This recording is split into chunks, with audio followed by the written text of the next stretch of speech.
Welcome back to Organized, the business law breakdown. I'm Professor Seth C. Oranburg, and in this season finale of our season on corporations, let's take a look at the future of corporations and corporate governance. We'll be doing a little speculation here, but I hope that it puts a capstone on some of the concepts we covered by putting it in a new context.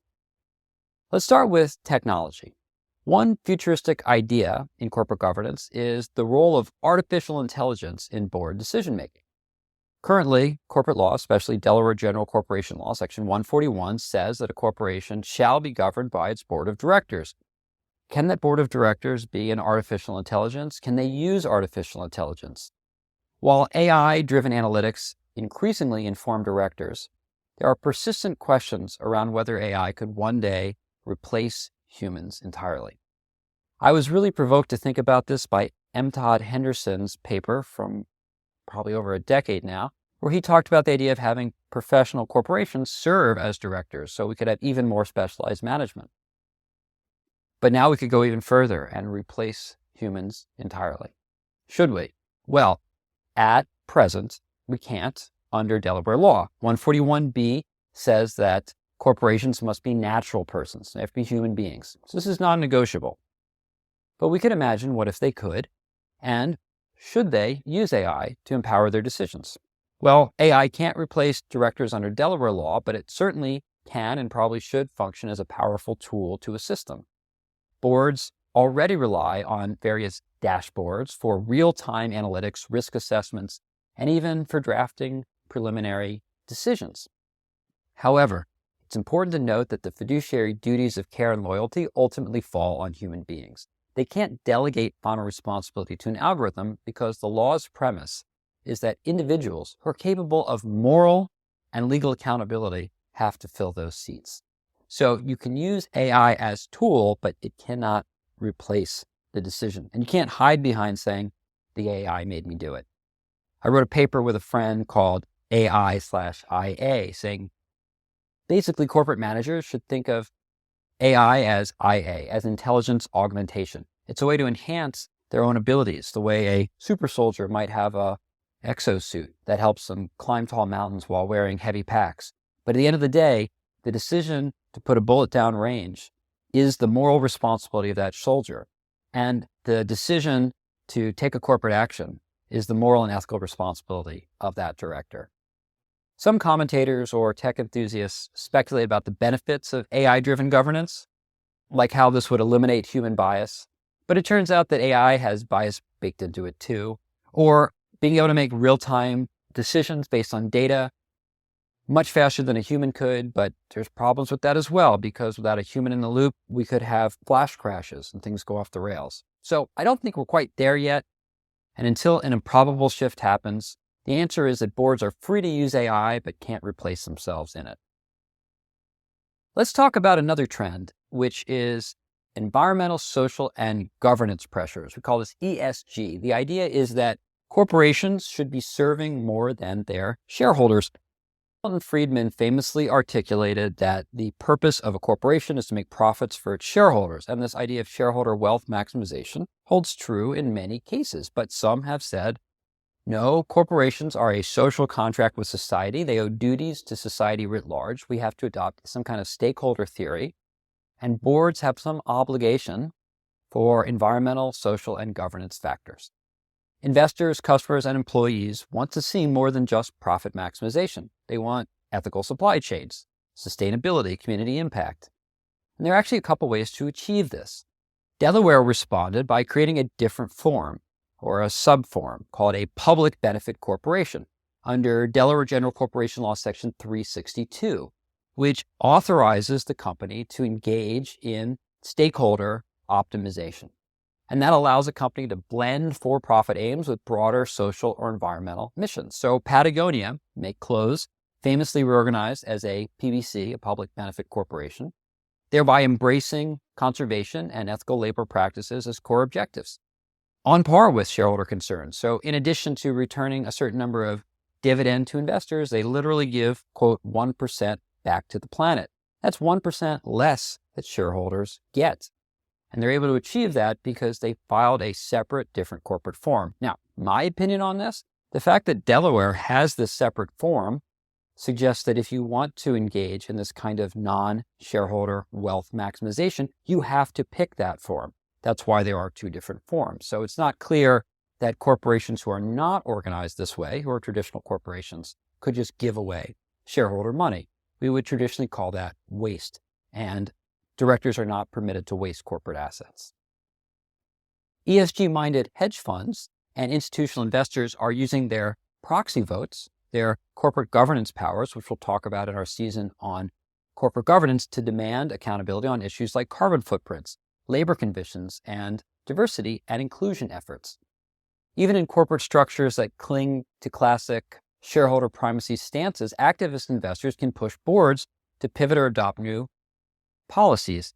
So remember that shareholders have limited power, but one power is to elect the board of directors. And if some powerful group of investors gets together and threatens to elect a different slate of directors with a different agenda, that could cause the corporation to wake up and take action in response. And so if a corporation has activist investors, this happened in the Vietnam era, a company was making napalm and a bunch of activists made a big stink about how it was immoral to create this chemical, which was causing horrible devastation to human life. And it eventually got mooted because the company stopped making the product by the time this process went through the courts. But it was a colorful example of how activist investors concerned about things other than profit were able to use their corporate governance powers to engage in this shareholder activism. And there are emerging global standards. The United States, the European Union, and various stock exchanges, they're all moving towards more stringent ESG disclosure rules. While these rules won't alter the human composition of boards, they may expand directorial duties by requiring them to factor in non-financial metrics like their amount of carbon emissions or how equitable are their pay scales among different diversity metrics. Over time, encouraging these metrics may embed stakeholder concerns deeper into the corporate fabric, although I did some empirical research and found that in countries that require these sort of disclosures, we actually see less corporate social responsibility. So you don't necessarily get more of it because you ask for data on it. So it's not clear whether that's going to be a continuing trend. Another area of new technology I want to talk about are a new form of organization empowered by blockchain. Decentralized autonomous organizations rely on smart contracts and engage in token-based governance. And they don't work like traditional boards and executives. And they can do things that I call hypervoting, where the entire organization can collectively weigh in on decisions to change the entire structure. Members vote on proposals via blockchain, and decisions can automatically execute via smart contracts if a majority passes them. So this changes the game in terms of some of the costs and benefits of shareholder governance. Is it good or bad? Well, it's not clear because we don't have very many of these yet. A DAO that wishes to be organized can't really form in Delaware. It would basically be a Delaware corporation that has some algorithms running in the background. But in Wyoming and in Tennessee, we have DAO LLC statutes. Now, these are not the same as Delaware corporations. The LLC is a different form, which we'll talk about in our next season.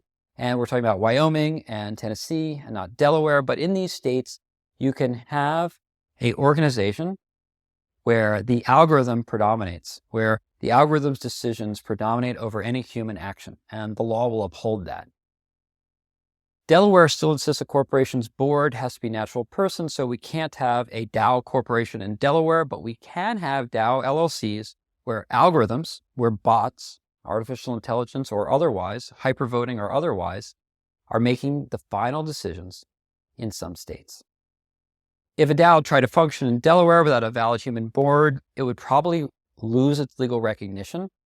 Token holders lack the corporate formalities and could have personal liability because you'd have disregard of the entity. So it's not advisable to attempt this here. But again, in the future, we might see proponents of DAOs pressing for more legal regimes tailored to this kind of corporate governance. Between ESG, DAOs, and theoretical AI-driven boards, the direction of corporate law is a tug-of-war between tradition and innovation. So let's briefly consider how the ultimate tradition, Delaware, Delaware general corporation law and its legislature and courts could respond to some of these challenges. Whether or not these challenges prove to be actual pressures that will change how Delaware acts is certainly to be seen. It's not clear to me at this point that running a corporation with artificial intelligence instead of human beings would be better for the type of corporations Delaware incorporates, which is large, publicly traded companies that tend to exist for a long time, or having boards that are engaged in this blockchain protocol hypervoting or have token corporate governance as opposed to traditional corporate governance. These use cases haven't been proven out yet in any instances that seem like they would cause Delaware to lose its position. Although it's interesting because Cardano is creating interesting new blockchain governance, and we're in an evolving world. And there are other states that are trying to win the race, so to speak, the race to be the next Delaware for this next form of entity. And Wyoming and Tennessee are two that keep coming up. So it's certainly an interesting time to be a student of corporate governance because we are in a period of rapid technological flux. And meanwhile, Delaware, as far as I can tell, my analysis here is continuing to try to become as manager-friendly as possible and reduce its uncertainty as to how decisions will be made for the traditional corporations it has courted there. And so with that, we close our season on corporations. As we glimpse the future of corporate law, let's return to some of our main themes before we close. We learned that corporations are formed by filing a certificate of incorporation or certificate of formation, and they are governed by a set of bylaws. And those bylaws set forth their corporate governance. There are three main features or advantages to corporations that make people choose this form. It has limited liability for its shareholders, which protects people from losing more than they invest. It has a perpetual existence. It doesn't die when some of its members leave, and so it can accumulate wealth and capital forever. And it has a separation of ownership and control, which is a feature and not a bug, because it allows specialized management to make sharp decisions.